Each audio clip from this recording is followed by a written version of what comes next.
The month of March 2018 will be one to remember in Norway, with the new Nissan LEAF shooting for the all-time sales record. Nissan already set a new record in February, as 781 new LEAFs were registered.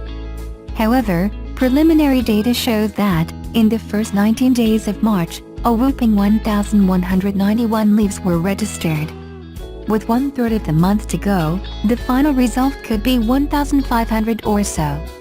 That's even more than the Tesla Model S record of 1,493 in March 2014 and the Tesla Model X record of 1,429 in December 2017. We are surprised that the Nissan LEAF is reaching a high sales level so quickly, but that's what happens when a new LEAF is sold in Europe every 12 minutes. More than 20,000 LEAFs were already sold and ordered in Europe. Nissan delivered only 1/4 of those orders so far.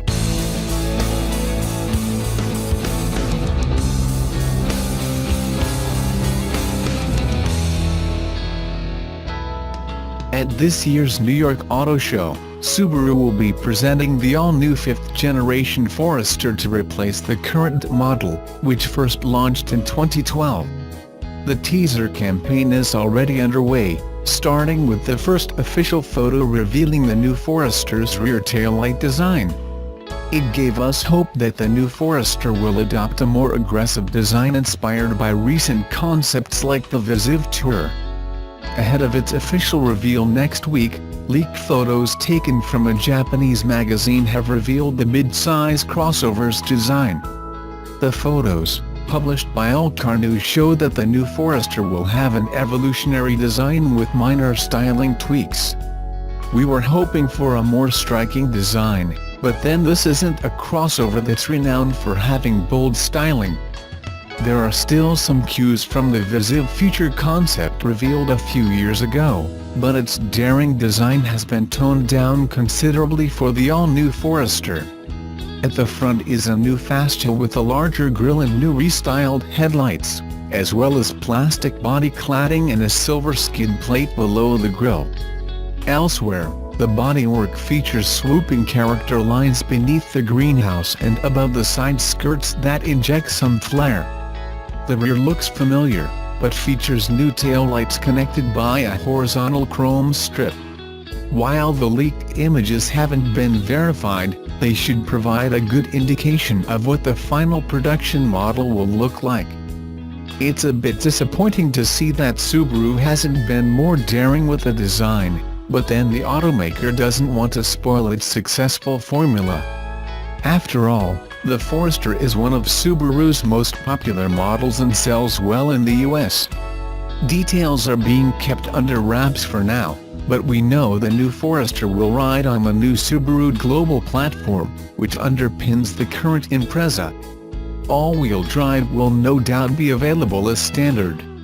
We can also expect to see the usual range of 4-cylinder boxer engines and a CVT, as well as advanced tech that comes as part of Subaru's EyeSight driver assist. Expect to see more official teasers of the new Subaru Forester in the run-up to its official debut in New York on March 28.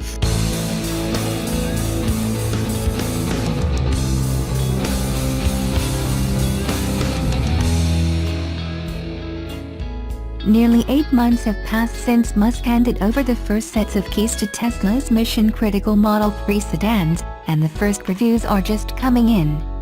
That's because the cars have been trickling off the assembly line at a much slower pace than planned, and for months the only ones able to land one in their driveway were Tesla employees, investors and close friends of the company. Now that the Model 3 is getting into the hands of the general public, outlets including Consumer Reports, Edmunds and Strategy Analytics have taken delivery and published their impressions. Reviews among this group have generally been mixed.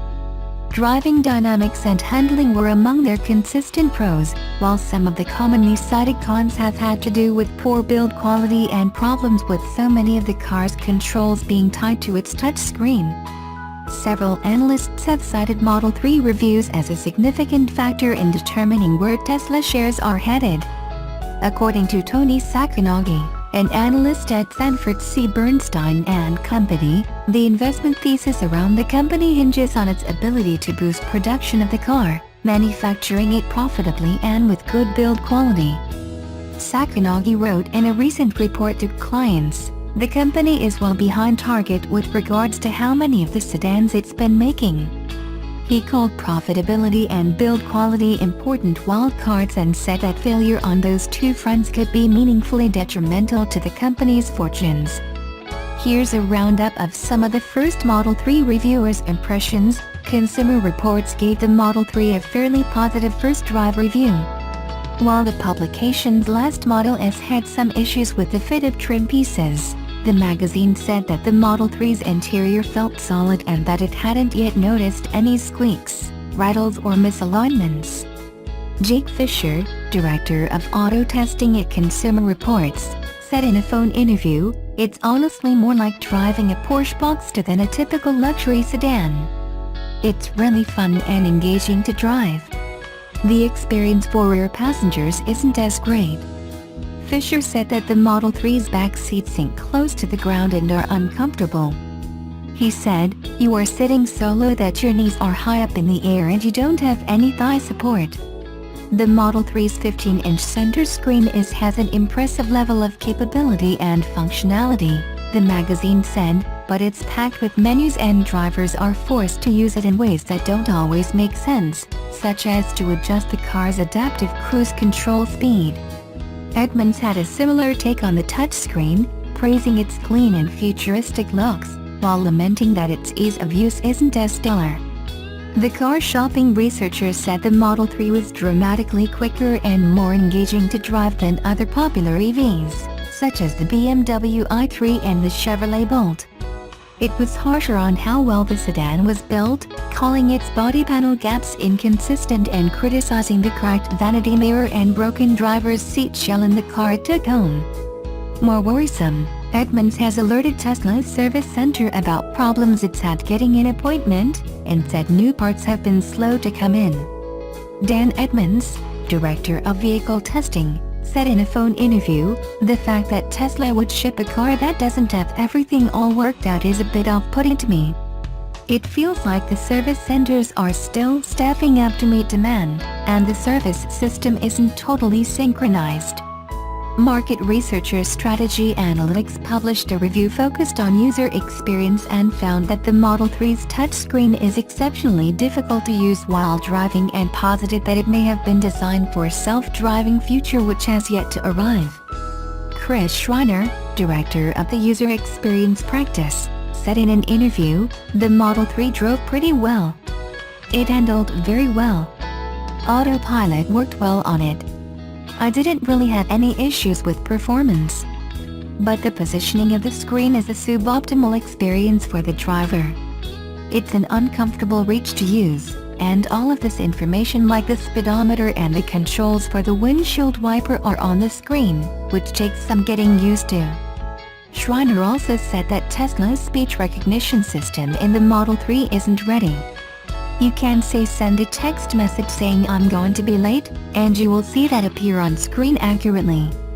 But then it says try again. It can't actually send the text message.